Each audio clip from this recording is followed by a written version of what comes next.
मी म्हणत नाही तुमची अडचण नाही. येतील ना, तुमची- त्यांना वेळ अहो, तुमच्या- भेटला की ते तुमच्याशी बोलायला चर्चा करायला येतील. आम्हाला हौस आहे का? साहेब रात्री तुम्ही काय म्हणले आम्हाला 10:30ला तुम्ही या संपला विषय. पीआय सोबत चर्चा करून तुम्ही हे करा.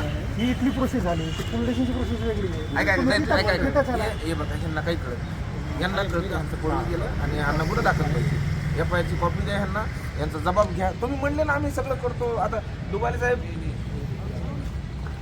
काय हे लोक गरीब लोक आहेत, ह्यांना आपण कायदे सुचवण्याच्या भानगडी पडू नका. ह्यांना एफ आय आर द्या, एफ आय आर बद्दल शब्द द्या आणि ह्यांना बी हाऊस नाही इथं मड रोखून धरायची.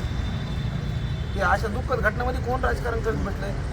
अभी भीड़ के सब पूरे डिब्बे को वो अभी सभी लगे हुए आम्हाला हैं। महावितरणला कुछ नहीं यार, कल वो गौरस्ती नगर गए ना तो वहाँ तो पूरे डिब्बे नहीं, खुले। नहीं, नहीं, 5 ये- साल का बच्चा है, वो देखो, 5 साल का, बहुत बड़ी बात तो नहीं, 5 साल का था। काय मागणी आहे आपली?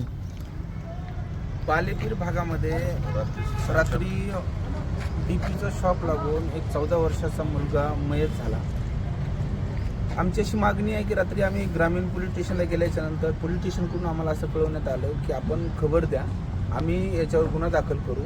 आम्ही समुदायाने तिथे ही मागणी केली की एका पित्याचं एक 14 वर्षाचं पोरगं केवळ महावितरणच्या गलथान कारभारामुळे, हलगर्जीपणामुळे मयत झालेलं आहे. आमची मागणी अशी आहे की त्या कुटुंबाला न्याय मिळण्यासाठी महावितरणच्या गलथान कारभारावर संबंधित अधिकाऱ्या खबर द्या. खबर दिल्याच्या नंतर आम्ही गुन्हा दाखल करू आणि आम्ही त्यांना सांगितलं जर सकाळपर्यंत हा गुन्हा दाखल झाला नाही तर मग आम्ही रस्ता रोको करू. आज या ठिकाणी 10:30 वाजलेत, अद्याप कुठली कारवाई झालेली नाही. आमची एवढीच मागणी आहे, न्यायिकप्रमाणे आम्ही कायद्याचा सन्मान करणारे नागरिक आहोत. एका पित्याचं 14 वर्षाचं पोरगं या जगातून निघून गेलेलं आहे. त्या डीपीच्या खाली रक्ताचा झिरा आम्ही बघितला. आमची मागणी अशी आहे की त्या बालेपीरमध्ये आणखीन दुसऱ्या कुठल्या एखाद्या लहान बालकाचा जीव जाऊ नये.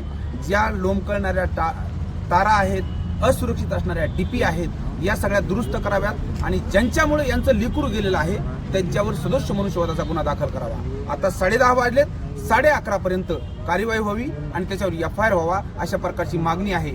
जर असं झालं नाही तर आम्ही न्यायिक पद्धतीने रस्त्यावर बसू एका पित्याच्या लेकरासाठी. या ठिकाणी नगरसेवक साहेब आहेत, सर्व जबाबदार लोक आहेत. आम्ही या न्यायासाठी केवळ या लेकराला न्याय मिळावा म्हणून 11:30 वाजता रस्त्यावर बसू. पोलीस महोदय आणि पोलीस अधीक्षक साहेबांना आमची विनंती आहे की संबंधित न्यायाप्रमाणे, कायद्याप्रमाणे गुन्हा दाखल करावा.